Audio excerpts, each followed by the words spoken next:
This is an audiovisual presentation on calculus.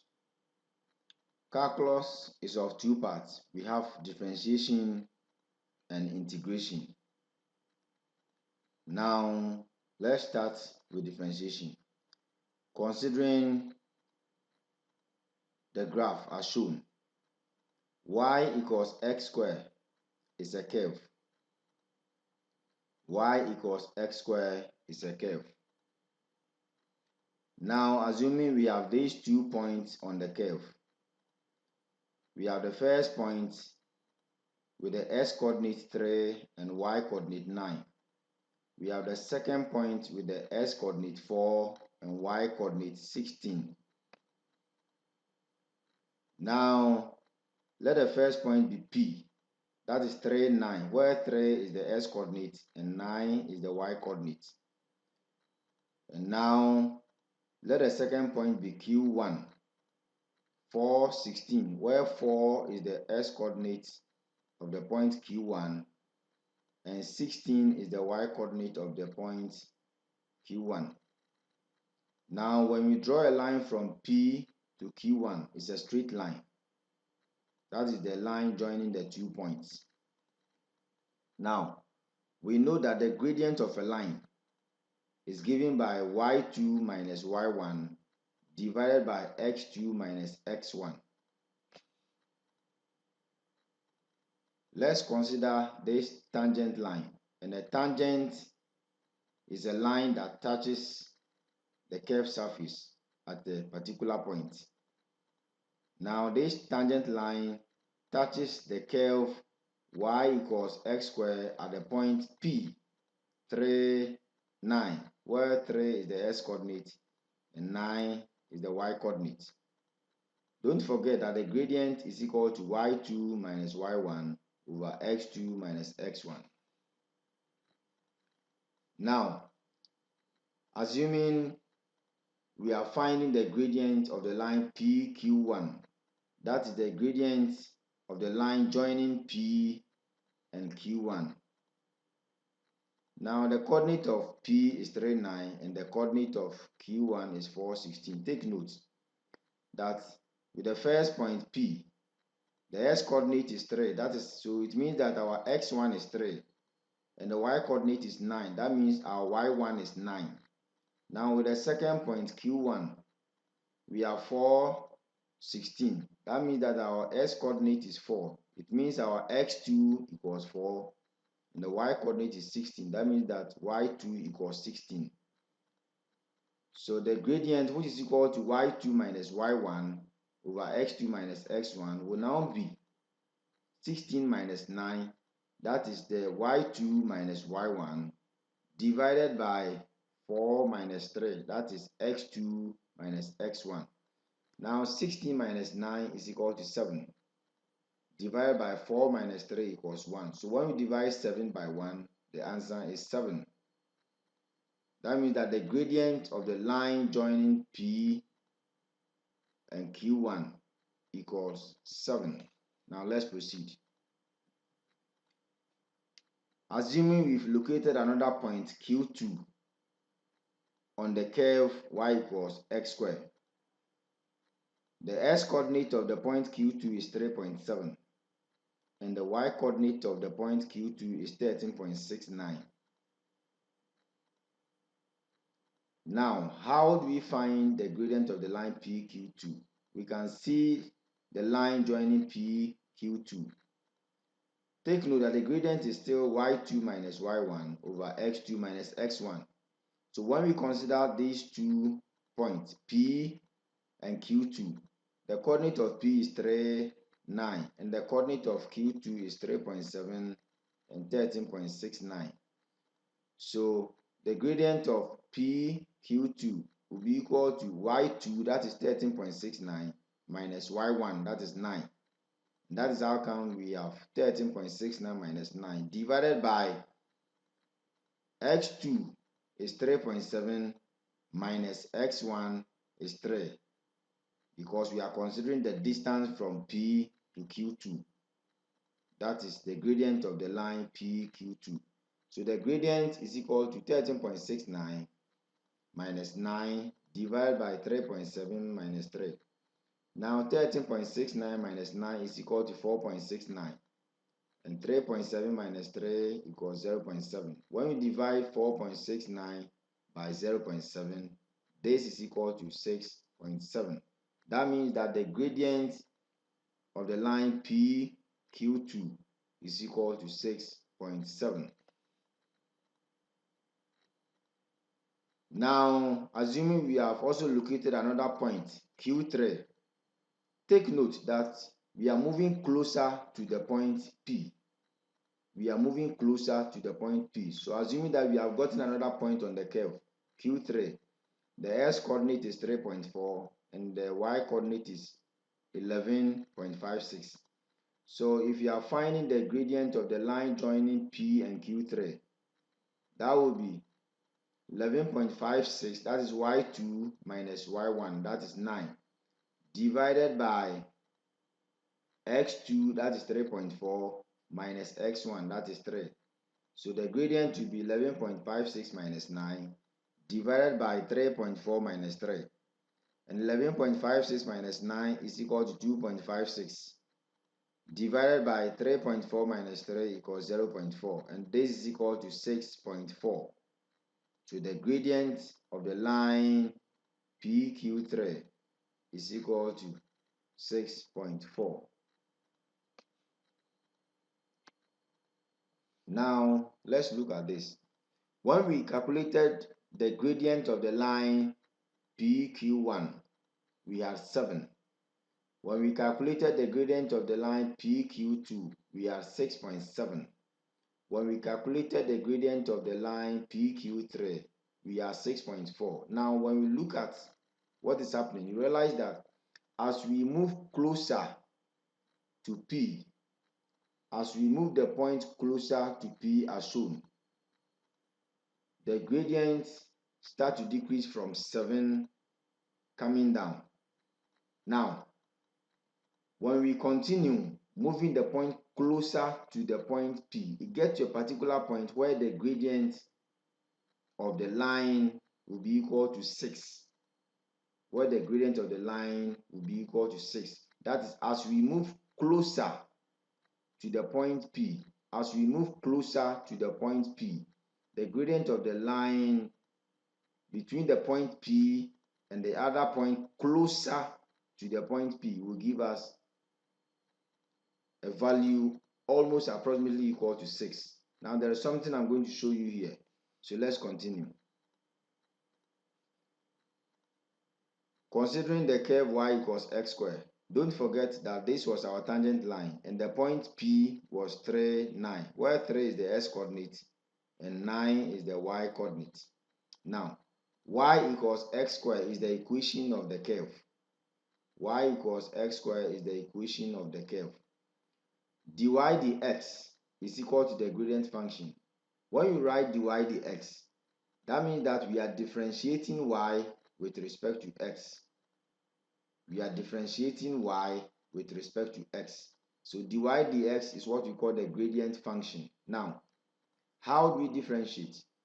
In no time, you will know the principles of differentiating. But now, let's look at how to differentiate. When we consider the curve y equals x squared, the constant coefficient of the x here is 1. The exponent is 2. What you do is to multiply the exponent by the constant coefficient of the variable. So when you multiply 2 by 1, we have 2. Then we subtract 1 from the exponent. So we have 2 times 1. Take note that 1 times x is x. That's why the 1 cannot be seen. So 2 times the 1 will give us 2. And that's how come we have 2 here. Then we write our variable. The exponent is 2. We subtract 1 from the exponent. That's how come we have minus 1. So this is equal to 2x. 2 minus 1 is 1. So we have 2x exponent 1. And this is equal to 2x. Now dy dx. Where dy dx is the gradient function. So dy dx at the point where x equals 3. That's at the point where x equals 3. We mean the point P will be equal to 2 times 3. That means that from dy dx equals 2x. That's the gradient function.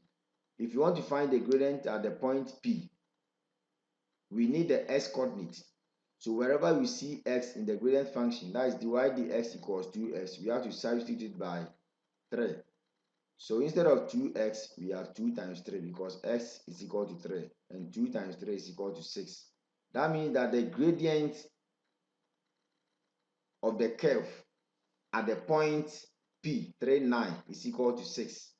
And the gradient of the tangent at the point of contact is also equal to 6. What I want you to understand here is that the gradient of the tangent is equal to the gradient of the curve at the same point. At the same point. That means that the gradient of the line AB and the gradient of the curve y equals x squared is the same at the point of contact. At the same point.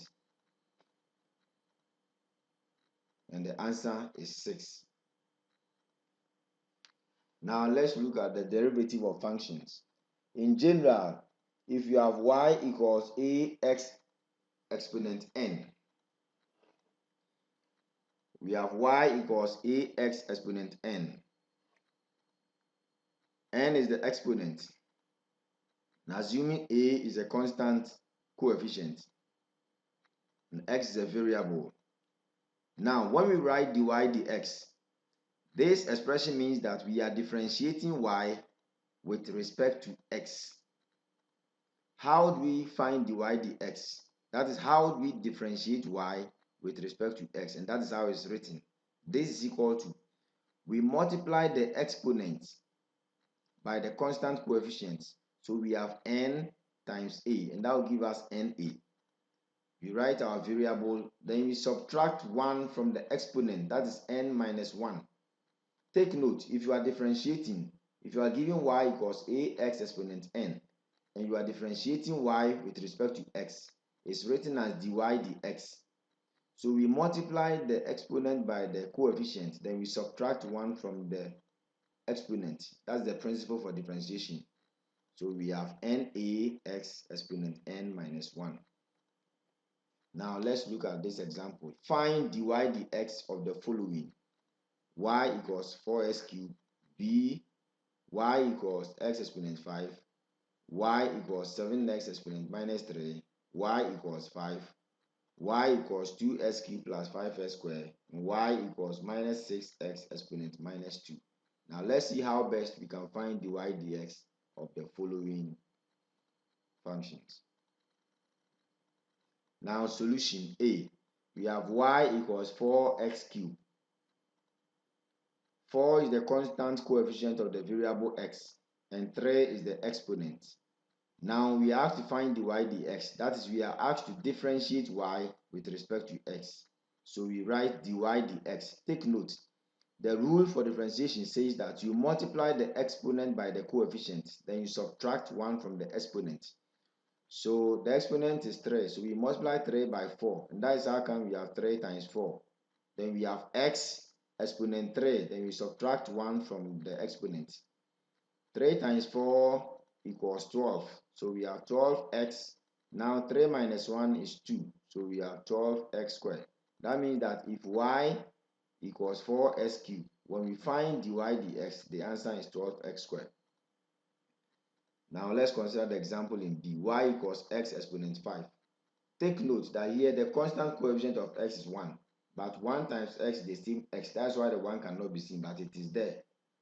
So if y equals x exponent 5 and we are finding dy dx, that means that we are differentiating y with respect to x.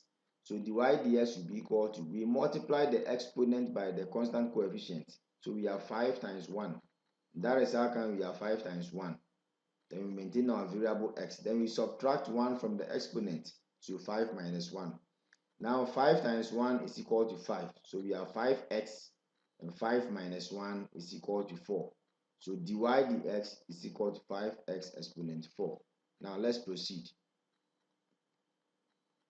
C, y equals 7x exponent minus 3. The constant coefficient is 7, and the exponent here is minus 3, and the variable is x. Now we have to find dy dx. So we are differentiating y with respect to x. So dy dx will be equal to, the exponent is minus 3. So we multiply the exponent by the constant coefficient. That is minus 3 times 7. And that is how come we have minus 3 times 7. Then x, then we subtract 1 from the exponent. That's how come we have minus 3 minus 1. Now minus 3 times 7 is equal to minus 21. Then we have x. And minus 3 minus 1 is equal to minus 4. So dy dx is equal to minus 21x exponent minus 4. Now d, we were given y equals 5. And 5 is a constant. But take note that 5 is the same as 5x exponent 0. Why did we express y equals 5 as 5x exponent 0? Because we are asked to differentiate y with respect to x. So in order to see x in the function, we have to multiply the constant given by x raised to the power 0. Why? Because x raised to the power 0 equals 1. And 1 times 5 is still the same 5. So nothing has changed. So y equals 5 is equal to 5x exponent 0. Now let's differentiate y with respect to x. So we have dy dx is equal to, we multiply the exponent by the coefficient. So 0 times 5. That is how come we have 0 times 5 here. Then x, 0 minus 1, because we subtract 1. After multiplying the exponent by the constant coefficient, we subtract 1 from it. So 0 minus 1 give us 0 minus 1. Now 0 times 5 is equal to 0. So we have x. 0 minus 1 is minus 1. But take note, 0 times anything is equal to 0. That means that dy dx is equal to 0. Don't forget, this means that anytime you differentiate a constant, please, the answer is 0. If you differentiate a constant, the answer is 0. Now, let's consider the example in E. Y equals 2x exponent 3 plus 5x squared. So we are differentiating y with respect to x. So dy dx is equal to, now we consider each term one after the other. So we multiply the exponent by the constant. So we have 3 times 2. That's how come we have 3 times 2. Now x exponent, then we are now subtracting 1. That's how come we have 3 minus 1. Plus, we multiply the exponent by the constant. So we have 2 times 5. And that is 2 times 5. Then we have x. Then we subtract 1 from the exponent. So we have 2 minus 1. Now 3 times 2 equals 6. So we have 6x. When we subtract 1 from 3, the result is 2. So we have 6x squared. Plus 2 times 5 is 10. So we have 10x. Now 2 minus 1 is 1. So we have 10x exponent 1. And this dy dx is equal to 6x squared plus 10x. Why? Because x raised to the power 1 is equal to x. So dy dx is equal to 6x squared plus 10x. Now f. Given y equals minus 6x exponent minus 2. The constant coefficient is minus 6. The variable is x and the exponent is minus 2. So dy dx means we are differentiating y with respect to x. And dy dx will be equal to, the exponent is minus 2. So we have minus 2 times minus 6. And that is how come we have minus 2 times minus 6. Then we have x. Already the exponent is minus 2, so we subtract 1. And that is how come we have minus 2 minus 1. Now minus 2 times minus 6 will give us 12. So we have 12x, and minus 2 minus 1 will give us minus 3. So we have 12x exponent minus 3. And this is equal to 12 divided by x raised to the power 3 with the help of indices. Because 12x exponent minus 3 is equal to 12 divided by x raised to the power 3. That is when we take the reciprocal, the sign will change from negative to positive. Now let's consider some applications of differentiation. We consider the rate of change. The rate of change of a quantity is the differentiation of the quantity with respect to time. The rate of change of a quantity is the differentiation of the quantity with respect to time. So the rate of change of radius r will be equal to dr dt. That is all. The rate of change of a quantity is the differentiation of that quantity with respect to time. So the rate of change of radius will be equal to dr dt. Will be equal to dr dt. Now, assuming we are given a equals pi r squared, that is the formula for finding the area of a circle. Area equals pi r squared. Pi is a constant. Now, dA dt is the rate of change of the area, because we said that the rate of change of a quantity is the differentiation of that quantity with respect to time. So dA dt is the rate of change of the area. Now dA dt is equal to dA dr times dr dt, and this is what is known as the chain rule. Take note that the left hand side is equal to the right hand side. Nothing has changed. Why am I saying this? When the dr cancels the dr here, we are left with dA dt, and we are back to the left hand side. So dA dt is equal to dA dr times dr dt. Now dA dr means you are differentiating the area with respect to the radius, and dr dt is the rate of change of the radius. So if you know the rate of change of the radius and you multiply by differentiation of the area with respect to the radius, then we have the rate of change of the radius, the rate of change of the area. I repeat, then we have the rate of change of the area. Now dA dr means you are differentiating the area with respect to the radius. We know that area equals pi r squared. So we multiply the exponent by the constant. So 2 times pi will give us 2 pi. Then we have r. The exponent is 2. When we subtract 1, 2 minus 1 will give us 1. And r raised to the power 1 is the same as r. That is how come we have 2 pi r. So dA dr is equal to 2 pi r. And dr dt is question mark. That means that if you know dr dt with our dA dr, we can multiply the two expressions, and that will give us dA dt. That's the rate of change of the area. Now let's proceed. Example: the radius of a circle is growing at a rate of 20 centimeters per second when the radius is 4 centimeters. Find the rate of increase of the area. Find the rate of increase of the area. Now from the question, we are given the rate at which the radius is growing, and that is given by dr dt is 2 centimeters per second.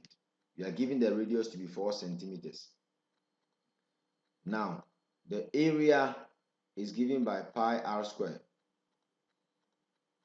The area is given by pi r squared. Take note, when the question says the radius of a circle, so the figure in question is a circle, and we know that the area of a circle is pi r squared. So A equals pi r squared. Now dA dr means that we are supposed to differentiate the area with respect to the radius, and you know how to differentiate. You multiply the exponent by the constant coefficient, then you subtract 1 from the exponent. So 2 times pi will give us 2 pi r. Then you subtract 1, and that will give us r raised to the power 1, which is equal to r. So dA dr is equal to 2 pi r. Now dA dt from the chain rule is equal to dA dr times dr dt. So when the dr crosses out the dr, take note that our right hand side will be equal to our left hand side. So nothing has changed. This is what we call the chain rule. Now dA dt is equal to dA dr times dr dt, and dA dr equals 2 pi r. That is what we have after differentiating the area with respect to r. We have 2 pi r. So dA dr equals 2 pi r. Now dA dr at the radius of 4 centimeters will be equal to 2 pi times 4. That is by substitution. and 2 times 4 is 8. So 8 times pi will give us 8 pi. So dr dt is equal to 2 centimeters per second. Dr dt is equal to 2 centimeters per second. From the question, dr dt equals 2 centimeters per second. That's the rate at which the radius is growing. The rate at which the radius is growing. So dr dt is 2 centimeters per second. Now from the chain rule, we know that dA dt equals dA dr times dr dt. And dA dr is equal to 8 pi. Dr dt is equal to 2 centimeters per second from the question. So dA dt will be equal to dA dr, that is 8 pi, times dr dt, that is 2. That is how come we have 2 here. So dA dt is equal to 8 pi times 2. And that is 16 pi centimeters per second. Now let's look at the maximum and minimum values. Let's look at what we call the maximum and the minimum values. If y equals f of x, then when we write dy dx, it means that we are differentiating y with respect to x. So dy dx, and this is called the first derivative. Now, when we write d square y over dx square, this is called the second derivative. Why is it the second derivative?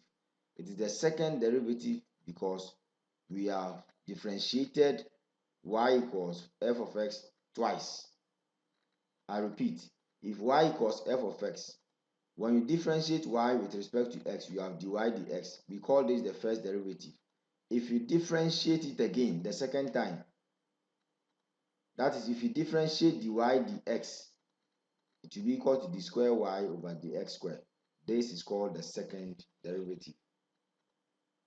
Now, if y equals 4x squared, when you write dy dx, it means that we are differentiating y with respect to x. And differentiating y with respect to x, how do we differentiate? We multiply the exponent by the constant. So 2 times 4. And that is how come we have 2 times 4. Then x, we subtract 1 from the exponent. That is 2 minus 1. And this is equal to 2 times 4 equals 8. Then x, 2 minus 1 is 1. So, and 8x exponent 1 is the same as 8x. Now, d square y over dx square means we are differentiating it again the second time, and that is what we call the second derivative. Take note that the second derivative means you are differentiating the dy dx. And dy dx gave us 8x exponent 1, which was equal to 8x. So if you are finding the second derivative, that means if you are differentiating the 8x exponent 1 again, then you multiply the exponent 1 by 8, and that is 1 times 8. Then x, already the exponent is 1. So when you subtract 1 from it, that will give you x raised to the power 0. 1 times 8 is 8. So we have 8x raised to the power 0. And x raised to the power 0 is equal to 1. So 1 times 8 is equal to 8. So if y equals 4x squared, then dy dx equals 8x. And d square y over dx squared is equal to 8. Now, we look at testing for maximum and minimum values. Testing for maximum and minimum. Now, given x equals a and d square y over dx square equals g of x. I repeat, given x equals a and d square y over dx square equals g of x. D square y over dx square is what we call the second derivative.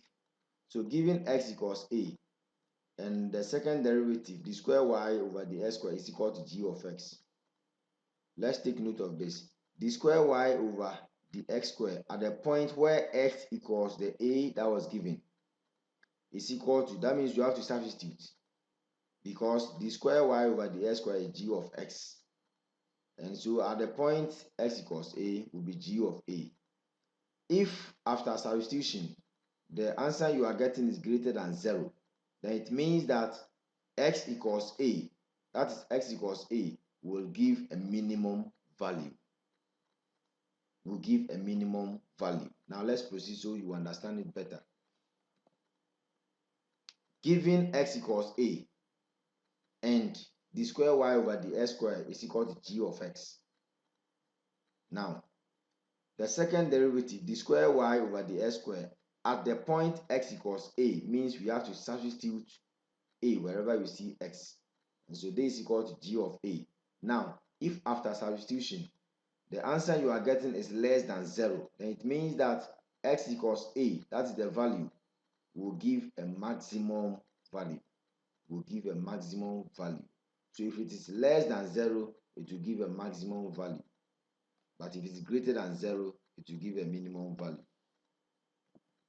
Now, example.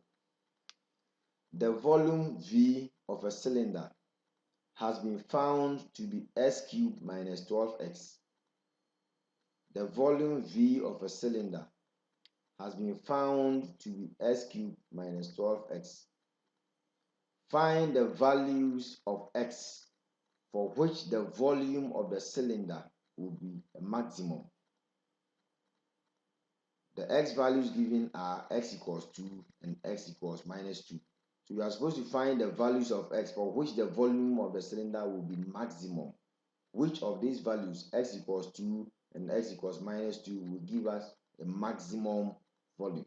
Will give us a maximum volume. Now let's find out. Solution. The volume equation from the question is s cubed minus 12x. dv dx means differentiating v with respect to x. Now we know how to differentiate. Take note that the constant coefficient here is 1. So we multiply 3 by the 1, and that is how come we have 3 here. So 3x. When you subtract 1 from 3, we have 2. Now minus. X here is x raised to the power 1. So 1 times 12 will give us 12. Then x. 1 minus 1 will give us 0. So x raised to the power 0 will give us 1. And 1 times 12 will give us the 12. So dv dx is equal to 3x squared minus 12. Now, d square v over the x square means that we are differentiating the first derivative. And so d square v over the x square is equal to, now we are differentiating everything here. So we multiply the exponent by the constant. So 2 times 3 is equal to 6. Then x. When we subtract 1, we have 1. And that is how come we have 6x. Minus, now this is a constant. And we know that when we differentiate a constant, the answer is 0. So 3x squared minus 12. When we differentiate it again, we have 6x.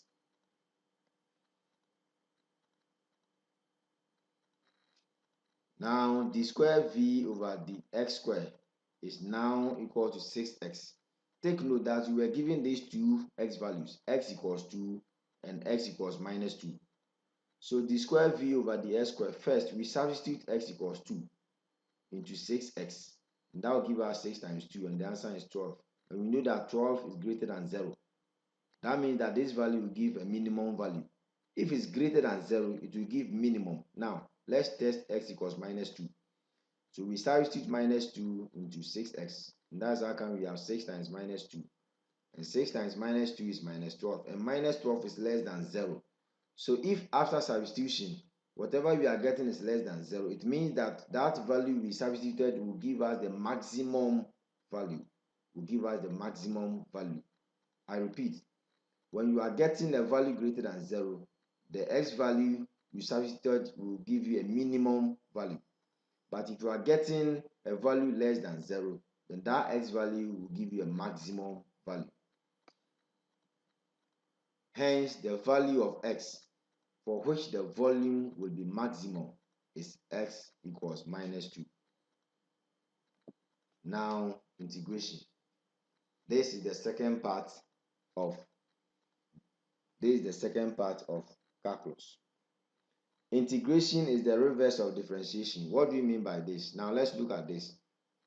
If y equals 4x cubed, then dy dx means we are differentiating y with respect to x. So the normal rule, 3 times 4. So we have 3 times 4x exponent 3 minus 1. And 3 times 4 is 12. So x exponent 3 minus 1 is 2. So dy dx equals 12x squared. Now, assuming we are integrating the 12x squared dx, how do we integrate? For integration, we add 1 to the exponent, then we divide by the new exponent plus our constant of integration. Let's look at what we mean by that. We were given the function 12x squared dx to integrate, and the function itself is 12x squared. So we add 1 to the exponent, so 2 plus 1 divided by, now 2 plus 1 is 3, so we divide by 3, then plus c. So we have 12x cubed divided by 3 plus c. And 3 goes into 12 4 times, so we have 4x cubed plus c. Now you can see that when we were given y equals 4x cubed and we differentiated, dy dx gave us 12x squared. When you integrate 12x squared, you are getting back 4x cubed plus c, where 4x cubed was the answer, was the question, that is y equals 4x cubed. So when you are given a function and you differentiate to get an answer, you can integrate the answer and you go back to the question. Take note that c is the constant of integration. Now in general, if you are integrating ax exponent n dx, a is the constant coefficient of the x, n is the exponent, and dx means we are integrating in terms of x. The rule is that if you have ax exponent n, you add 1 to the exponent, then you divide by the new exponent, that is n plus 1 plus your c, where c is the constant of integration. Now definite integrals. Definite integrals are the integration with limits.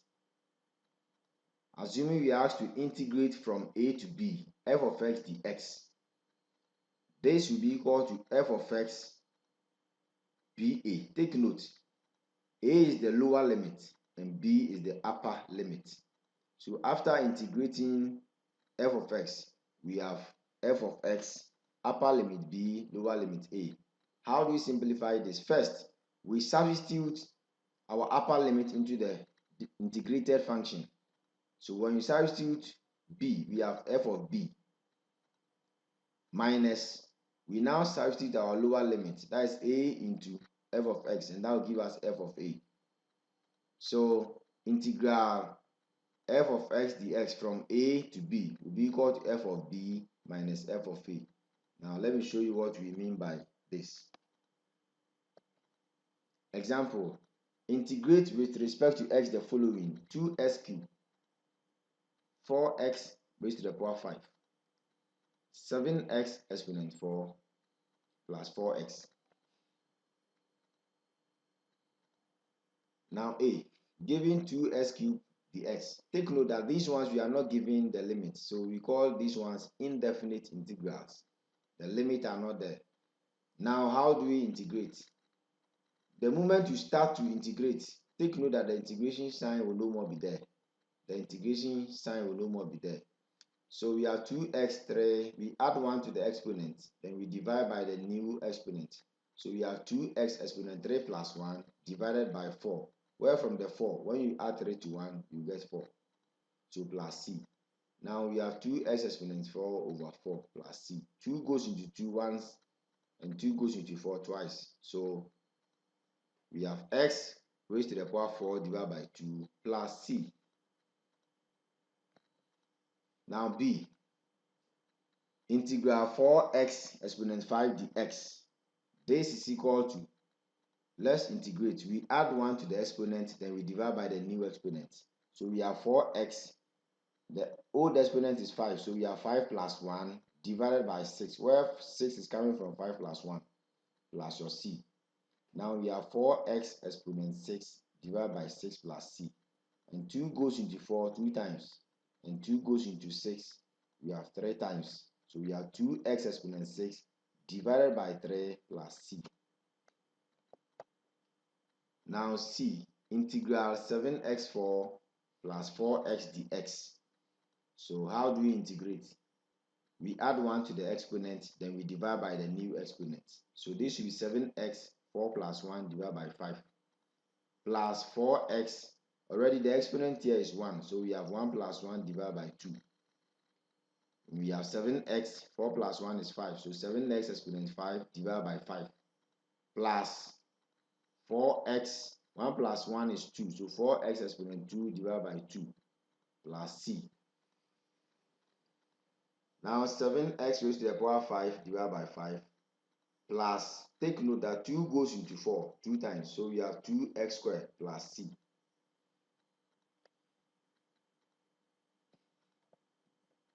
Now let's look at this example. Integrate with respect to x the following. Integral 2x cubed dx from 1 to 3. So 1 is the lower limit and b, that is 3, is the upper limit. 1 is the lower limit, 3 is the upper limit. And the function is 2x cubed. And we are integrating in terms of x. Now b, integral 4x cubed dx from 0 to 2. C, integral 7x exponent 4 plus 4x dx from minus 2 to 3. Take note that the upper limit is always greater than the lower limit. The upper limit is greater than the lower limit. Now, solution A, integral 2x cubed dx from 1 to 3. Now, how do we integrate 2x cubed? We have 2x cubed, that is 3, then we add 1 to it, then we divide by the new exponent, 3 plus 1, that is 4. So we have 2x exponent 3 plus 1 over 4 plus c. The upper limit 3 and the lower limit 1. Now we have 2x exponent 4 over 4 plus c. The upper limit 3 and the lower limit is 1. 2 goes into 2 once and 2 goes into 4 twice. So we have x raised to the power 4 over 2 plus c. Upper limit 3, lower limit 1. Now if you have x raised to the power 4 over 2 plus c, the upper limit 3 and lower limit 1, this is equal to, first, you have to substitute your upper limit. So we have 3 raised to the power 4 over 2 plus c, minus, we now substitute our lower limit, that is 1. So we have 1 raised to the power 4 over 2 also plus c. Now 3 raised to the power 4 equals 81. So we have 81 over 2 plus c minus 1 raised to the power 4 equals 1. So we have 1 over 2 plus c. Now we open up the bracket. So we have 81 over 2 plus c minus half minus c. Take note that the constant coefficient of the bracket here is 1. But because of the negative, it's minus 1. So minus 1 times half will give us minus half. And minus 1 times plus c will give us minus c. So plus c minus c will give us 0. So we are left with 81 over 2 minus 1 over 2. So 81 over 2 minus 1 over 2. And when you simplify, you have 80 divided by 2. And 2 goes into 80 40 times. So the answer is 40. Now let's consider the example in B. Integral 4x exponent 5 dx from 0 to.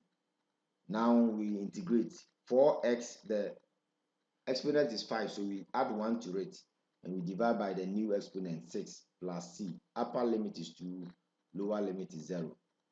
Now we have 4x exponent 6 divided by 6 plus c.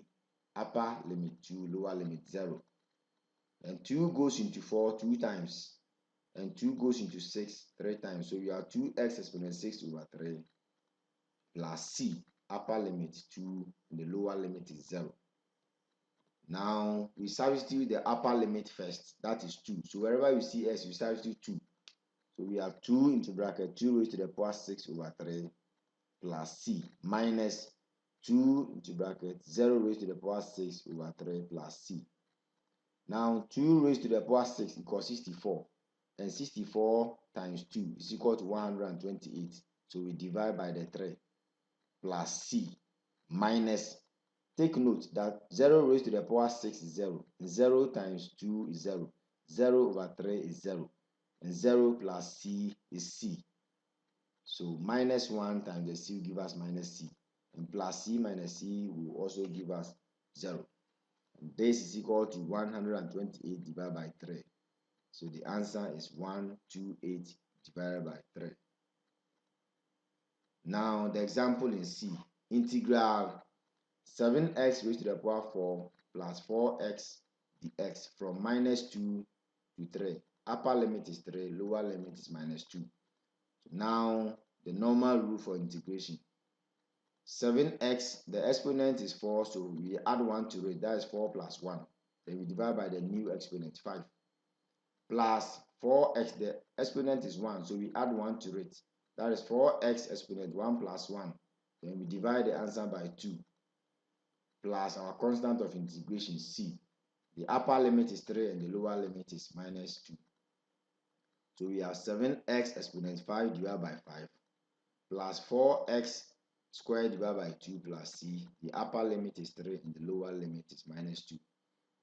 Now we have 7x exponent 5 divided by 5 plus, take note that 2 goes into 4 2 times, so we have 2x squared, and that is how come we have 2x squared here, plus c.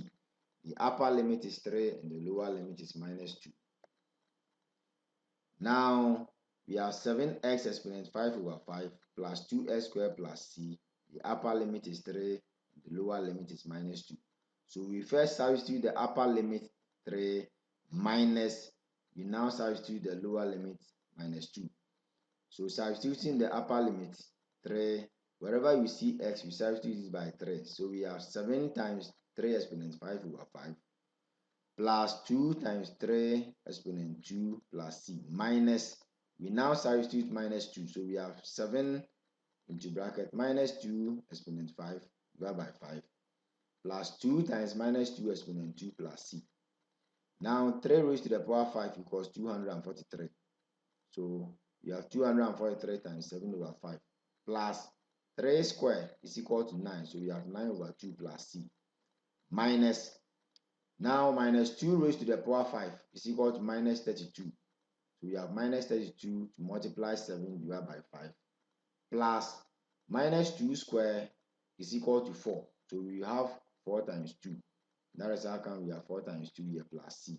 Now I'll give this to you as an exercise to simplify the expression and see if you get the answer to be 395. The answer is 395. This is the end of our